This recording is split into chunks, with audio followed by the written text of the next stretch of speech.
नमस्कार दोस्तों, Umesh public awareness पर आप सभी का एक बार पुनः बहुत बहुत स्वागत है। दोस्तों, उमेश पब्लिक अवेयरनेस के माध्यम से सरकार द्वारा चलाए जा रहे विभिन्न प्रकार की योजनाओं की जानकारी दी जाती है। इतना ही नहीं, सरकार द्वारा समय समय पर जो अधिसूचना जारी की जाती है, जो संकल्प जारी किए जाते हैं, जो पत्र जारी किए जाते हैं, जो परिपत्र जारी किए जाते हैं, और अगर ये आपसे संबंधित है तो इसकी भी जानकारी दी जाती है। साथ ही साथ आम लोगों से संबंधित जो महत्वपूर्ण कानून है, जो नियमावली है, उसकी भी जानकारी दी जाती है ताकि आप जानकारी प्राप्त कर सशक्त हो सकें और इसका लाभ उठा सकें। दोस्तों, आज जो वीडियो लेकर मैं आपके समक्ष उपस्थित हुआ हूं, उसका विषय है परिमार्जन प्लस पोर्टल। किस विभाग से संबंधित ये पोर्टल है? यह बिहार सरकार के राजस्व एवं भूमि सुधार विभाग से संबंधित है।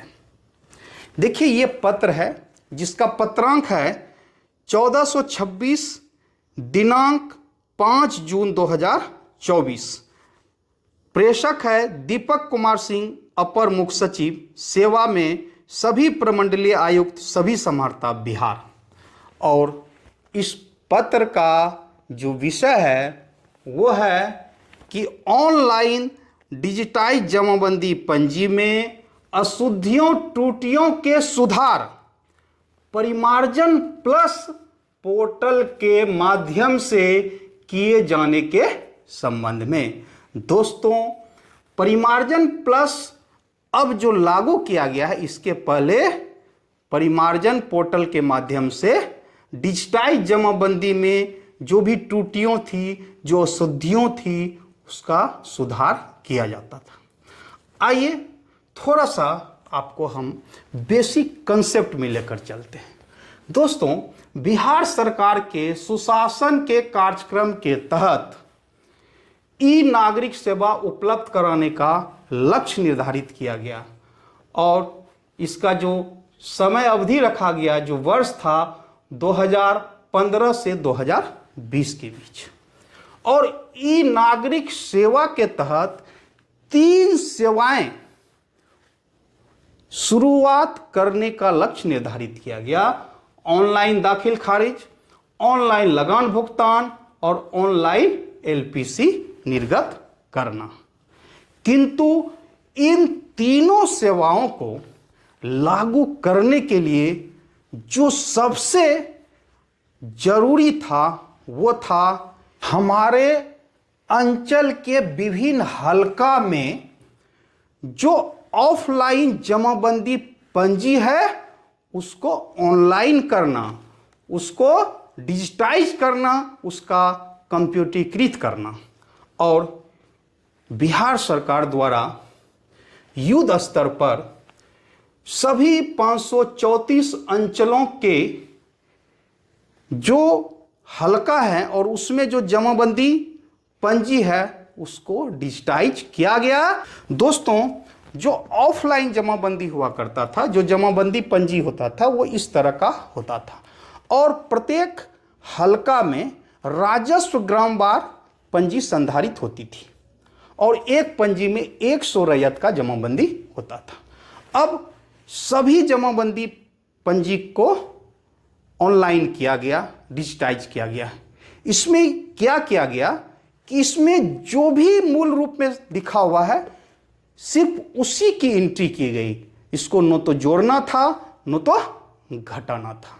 बस जो पंजी में हूबहू है उसकी एंट्री एनआईसी द्वारा जो डेवलप सॉफ्टवेयर था उसमें करना था। और निश्चित रूप से जब ऑफलाइन जमाबंदी पंजी का डिजिटाइजेशन हो गया तो उसमें कुछ त्रुटि रह गई। दोस्तों, पहले आप समझिए कि ऑनलाइन जो किया गया उसमें एंट्री किया गया, उसमें जो ऑफलाइन जमाबंदी पंजी था उसी के आधार पर एंट्री की गई।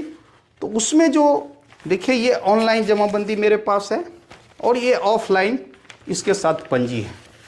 इसी ऑफलाइन पंजी को ऑनलाइन किया गया है और इस ऑनलाइन में क्या किया गया, रैयत का नाम एवं पता, खाता नंबर, खेसरा नंबर, रकवा या क्षेत्रफल, एरिया, चौहद्दी, लगान की विवरणी और अंतिम लगान की विवरणी जो रैयत द्वारा सरकार को दिया गया था।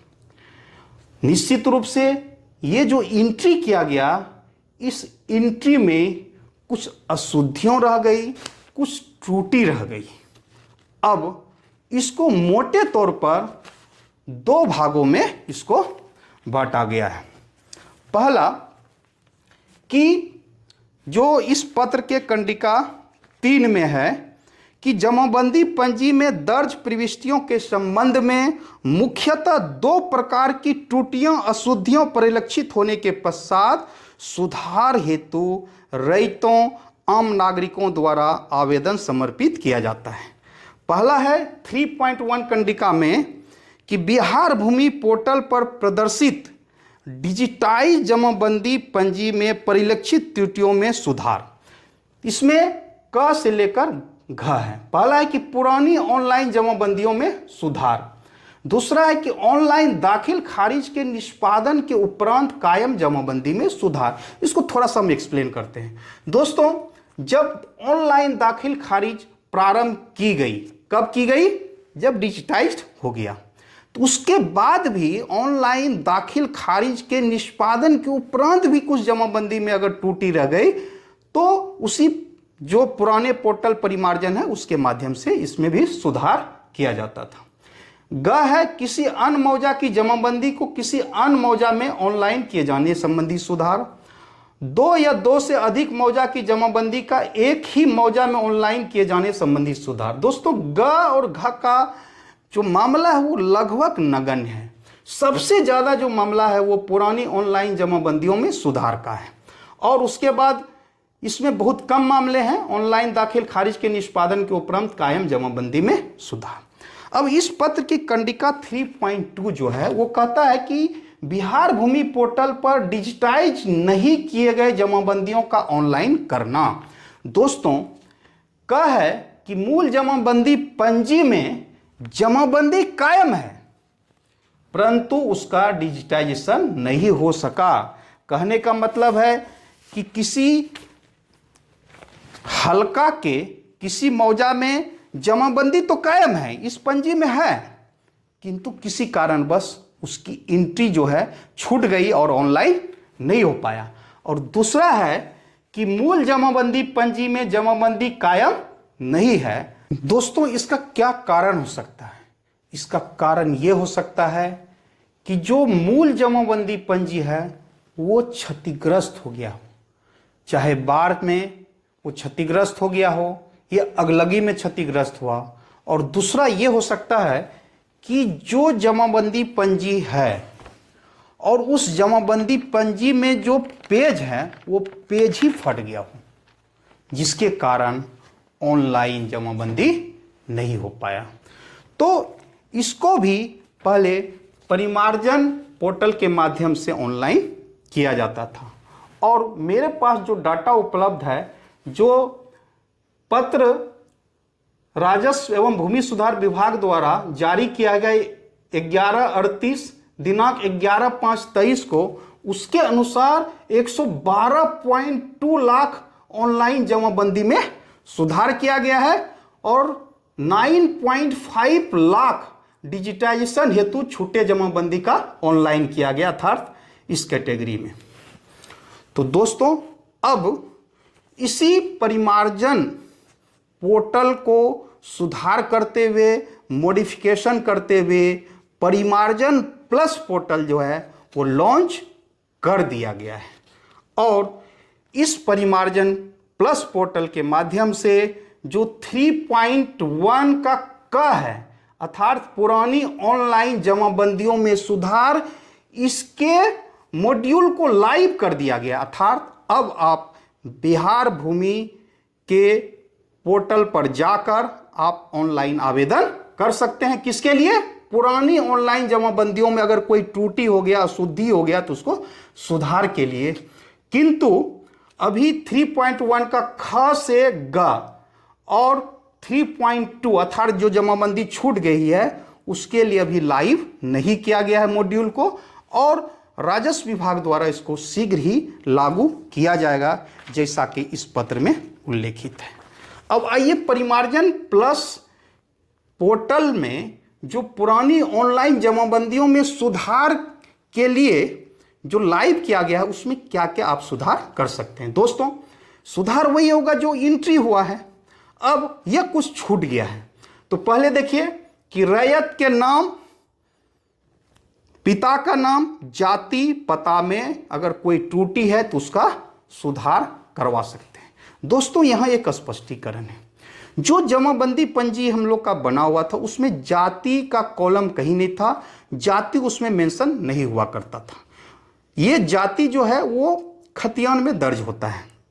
किंतु हमारा जो परिमार्जन प्लस पोर्टल लागू किया गया है उसमें अब जाति की भी आप एंट्री करवा सकते हैं, बशर्ते आपको ऑनलाइन आवेदन जो परिमार्जन प्लस पोर्टल में करेंगे उसके साथ जाति प्रमाण पत्र आपको अपलोड करना पड़ेगा। उसके बाद खाता नंबर, खेसरा नंबर, रकवा, क्षेत्रफल, चौहद्दी की प्रविष्टि में अगर त्रुटि हो गया है तो उसका सुधार कर सकते हैं, या प्रविष्टि का नहीं होना। दोस्तों, आपके अगर जमाबंदी में खाता, खेसरा, चौहद्दी, रकवा की प्रविष्टि ही नहीं है, मतलब छूट गया है, तो इस परिमार्जन प्लस पोर्टल के माध्यम से आप इसकी एंट्री करा सकते हैं, बशर्ते आपको सभी साक्ष्य जो है अपलोड करना पड़ेगा।